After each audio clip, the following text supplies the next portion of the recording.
নমস্কার বন্ধুরা, আপনারা দেখছেন কুকিং হাউস অফ অনিমা। এখানে দেখতেই পাচ্ছ, এখানে রুই মাছ নিয়েছি, মাথা নিয়েছি, আর এখানে চিংড়ি মাছ নিয়েছি।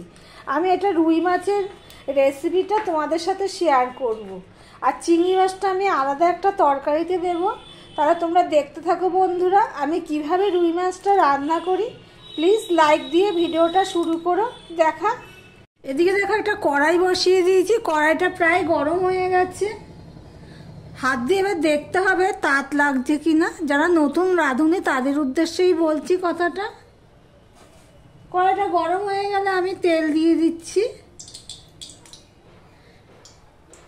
আগের দিনে এই তেলটা আমার ছিল, তরকারিতে বেশি পড়ে যাবে দেখে আমি এটা তুলে রেখেছিলাম।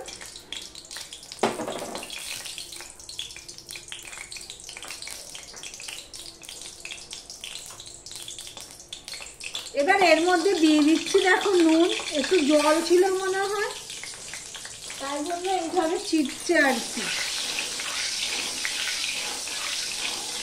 আজকে আমি রুই মাছটা রান্না করব বেগুন আর আলু দিয়ে। খুবই সিম্পল একটা রেসিপি, কিন্তু খেতে খুবই স্বাদ লাগে।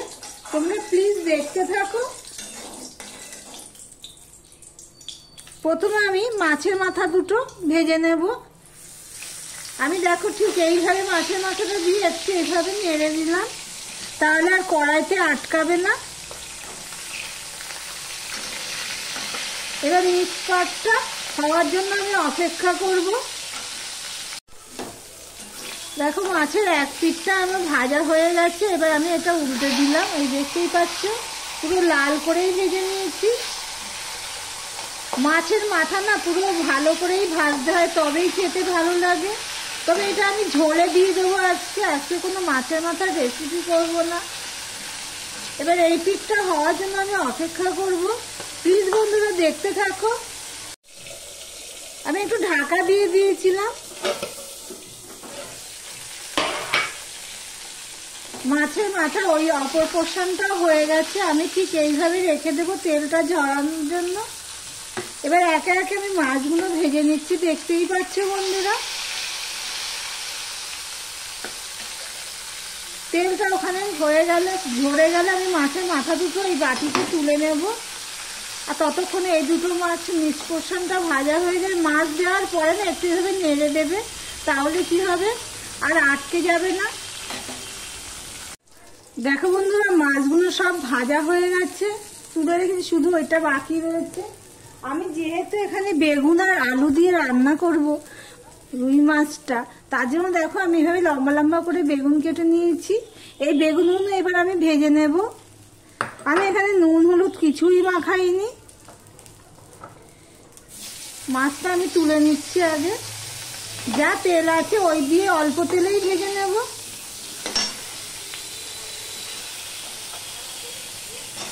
আমার ভিডিওটি যদি ভালো লেগে থাকে প্লিজ লাইক কমেন্ট শেয়ার করে দিও। আর যারা নতুন বন্ধু ভিডিওটি দেখছো তাদেরকে বলবো চ্যানেলটি সাবস্ক্রাইব করে না থাকলে সাবস্ক্রাইব করে দিতে, দেখতে একটু সাবস্ক্রাইবটা করে দিও। আর পুরনো বন্ধুদের আমার অশেষ ধন্যবাদ এইভাবে আমার পাশে থাকার জন্য। এবার বেগুনটাও আমি ভেজে নিচ্ছি, দেখতেই পাচ্ছ। আমি বেগুনটা কিন্তু লাল লাল করে ভাজবো না, ঠিক এরকম ভাবে ভেজে নিয়েছি। এর থেকে আর বেশি ভাজবো না। ধরো এটা পুরো কি বলবো 4 ভাগের 1 ভাগ ধরো সিদ্ধ হয়েছে বেগুনটা, 3 ভাগ এখনো সিদ্ধ হয়নি। সেই অবস্থায় আমি তুলে নিচ্ছি, কেননা ঝোলের মধ্যে ফুটবে তো। আর বেশি ভাজা হয়ে গেলে, সিদ্ধ হয়ে গেলে কি হবে, পুরো ঘেটে যাবে, সেই জন্য। বেগুনটা সব তুলে নিয়েছে। দেখো কড়াইতে একটুও তেল নেই, যা তেল ছিল বেগুনে পুরো নিয়ে নিয়েছে বলতে পারো। বেগুন ভাজতে তো তেল লাগে ভালো পরিমাণে, তাও তো অল্প তেলেই আমি বেগুনটা সাঁতলে নিয়েছি। এবার দিয়ে দিলাম 2 চামচের মতন সর্ষের তেল। দেখো সর্ষের তেলটা প্রায় হয়ে এসছে। এবার দিয়ে দিলাম সামান্য 5 ফোড়ন, অল্প একটু 5 ফোড়ন দিলাম। 5 ফোড়ন দিলে কি হয়, যেহেতু এখানে বেগুন পড়বে, 5 ফোড়নটা তরকারির স্বাদটা বেড়ে যায়। দেখো 5 ফোড়নটা হয়ে গেছে। এবার আমি একটা বড় সাইজের পেঁয়াজ এখানে দিয়ে দিচ্ছি।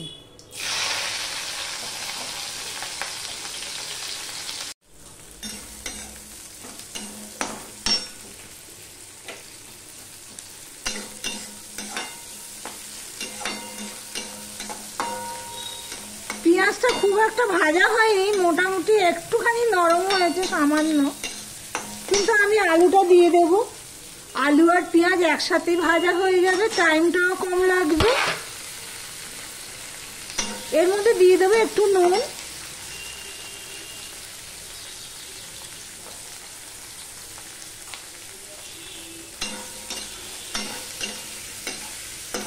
গ্যাসের ফ্লেমটা লো টু মিডিয়ামে দিয়ে আমি ঢাকা দিয়ে দিচ্ছি। ঢাকা দিয়েই ভেজে নেব। দেখো বন্ধুরা, আলু আর পেঁয়াজটা ভাজা হয়ে গেছে। এবার এর মধ্যে আমি 1 চামচের মতন আদা দিয়ে দিচ্ছি। আর এখানে দেখো টমেটো আর কাঁচা লঙ্কা রয়েছে, 4টে কাঁচা লঙ্কা আর একটা টমেটো কেটে রেখেছিলাম। এবার সম্পূর্ণটা মিশিয়ে নিয়ে আমি আরেকটুখানি ভেজে নেব, যতক্ষণ না টমেটোটা নরম হচ্ছে ততক্ষণ।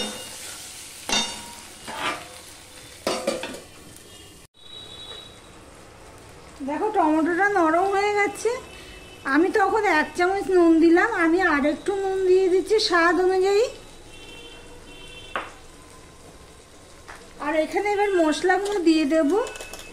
আমি হলুদ দিয়ে দিলাম 1/2 চামচ, 1/2 চামচ লঙ্কার গুঁড়ো দিয়ে দিলাম, 1 চামচ ধনের গুঁড়ো দিয়ে দিলাম,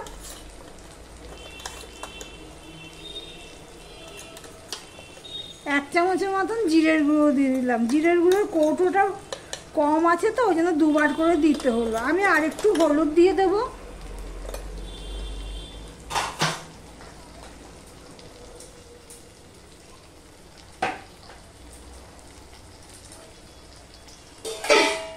আমি একটুখানি জল দিয়ে দিলাম। এর মশলাটা আমি কষিয়ে নেব ভালো করে। প্লিজ বন্ধুরা দেখতে থাকো, স্কিপ করো না। দেখো মশলাটা ভালোভাবে কষানো হয়ে গেছে, কড়াইয়ের থেকে উঠে যাচ্ছে আর দেখো তেল ছেড়ে দিয়েছে। এবার গ্যাসের ফ্লেমটা আমি একটু বড় করে দিলাম, দিয়ে আমি পরিমাণ মতন জল দিয়ে দিচ্ছি, দেখতেই পাচ্ছ।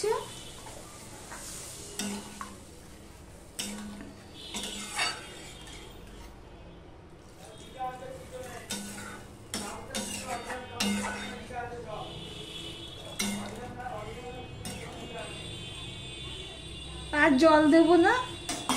এবার আমি ঢাকা দিয়ে ঝোলটা ফুটে ওঠার জন্য অপেক্ষা করব।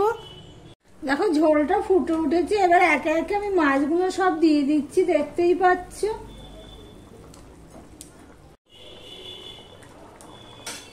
মাছগুলো সব দেওয়া হয়ে গেছে। এবার বেগুনগুলো দিয়ে দিচ্ছি, দিয়ে আমি 5 মিনিট ঢাকা দিয়ে ফুটিয়ে নেব। আমি ঢাকাতে দিয়ে 5 থেকে 6 মিনিট আমি রান্না করে নিয়েছি মিডিয়াম টু লো হিটে। মাঝে আমি এসে বেগুনগুলো এইভাবে উল্টে দিয়েছি, বেগুনগুলো সিদ্ধ হয়ে গেছে।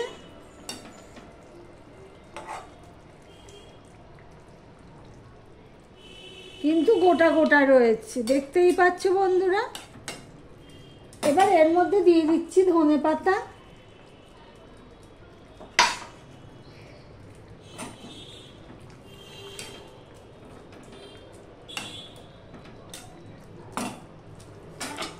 এবার ঢাকা দিয়ে স্ট্যান্ডিং টাইমে আমি রেখে দিলাম, গ্যাসটা আমি অফ করে দিলাম।